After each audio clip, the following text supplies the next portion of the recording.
أقامت الأكاديمية العربية للعلوم والتكنولوجيا والنقل البحري احتفالا بمرور 20 عاما على استلام السفينة عايدة 4 من هيئة المعونة اليابانية، وذلك بمقر السفينة عايدة 4 بحضور اللواء مصطفى وهبة رئيس الهيئة المصرية لسلامة الملاحة البحرية، والدكتور إسماعيل عبد الغفار إسماعيل فرج رئيس الأكاديمية. وأشار إسماعيل إلى أن السفينة عايدة 4 حققت على أرض الواقع النموذج الناجح في تحقيق التعاون الدولي، خاصة بين الحكومة المصرية والحكومة اليابانية في إنجاز أفضل منظومة على أعلى مستوى في المجال البحري.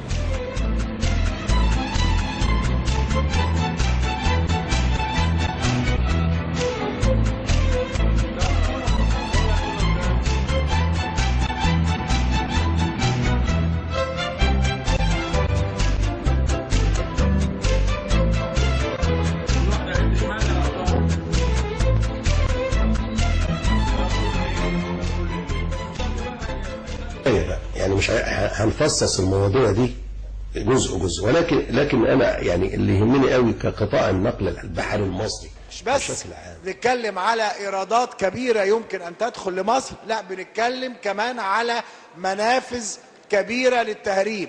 الساده النواب لازم يعلموا ان احنا في مصر ما عندناش سفن تحمل بضايعنا اللي بنجيبها اللي من الخارج دي كلها. للاسف كل ما بيتم نقله من بضايع بيتم بمعرفة سفن ترفع العلم الأجنبي. يعني أنا عايزة أقول لك حاجة، دلوقتي إحنا النقل البحري، النقل عن طريق البحر ده بيمثل 90% من صادرات، يعني استيراد مصر، الواردات بتاعت مصر بتتم عن طريق البحر 90%. ده بيبين لك حجم قد إيه النقل البحري. طبعا كل النوامين دي بتروح للغرب، بتروح للأجانب. مفيش ملاك سفن مصرية بيشتغلوا، يعني بقول لك 90% من الاستيراد بيجي عن طريق سفن أجنبية.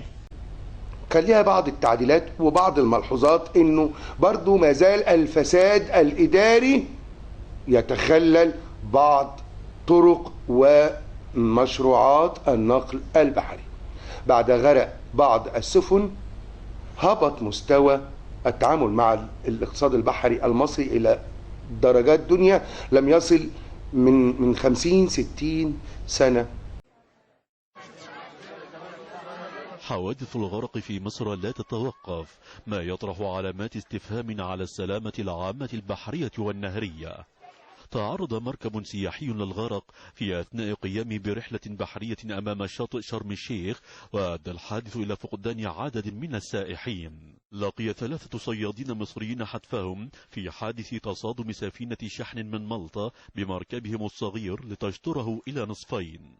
غرق مركب كان يقام على متنه حفل عقد قيران في صعيد مصر، وراح ضحيته عدد من القتلى والجرحى. غارقت عبارة السلام 98 في البحر الأحمر في حادث قضى فيه 1034 شخصا وجرح 386. لقي مصري مصرعه وأصيب 35 شخصا، منهم 28 سائحا ألمانيا، إثر اصطدام باخرة نهرية بجسر على نهر النيل أقصى جنوب مصر. العبارة السلام 95 غرقت في مياه البحر الأحمر، ما أسفر عن مصرع 2 من الركاب وإصابة 88 راكبا.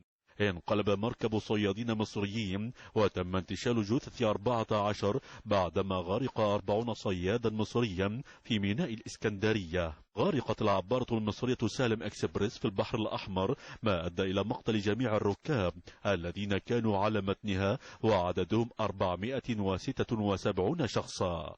خالد الكاشف، العربية. نادر عليا لا صرخ حتى لو الناس مش سامعة، لحد الحق ما يرجع ولا حد ينزل دمعة ولا دمعة. كان دكتور او كانت دكتورة احنا هنسجنكم، ومفيش منا محامي هيرضى انه يدافع عنكم. لازم ضابط رابط ليكم يكشف ألعابكم، وانا وولادي حقوقنا هترجع غصب عن عينكم. طفح الكيل ونفذ الصبر والناس بتصوصو. حيث تواصل فرق الإنقاذ عمليات البحث عن من كانوا على متن القاربين اللذين غرقا في مياه النيل بعد تصادمهما قبالة مدينة رشيد شمال مصر. وكان اللواء أحمد زكي عابدين محافظ كفر الشيخ قال إنه لا توجد حتى الآن إحصاءات دقيقة لأعداد من كانوا على متن القاربين، فيما أوضح مسؤولون بأن الأمل يتضاءل في العثور على أحياء بين المفقودين. وأعرب اللواء زكي عن أمله بأن تسفر جهود الإنقاذ عن انتشال الجثث قبل أن يجرفها التيار إلى البحر المتوسط.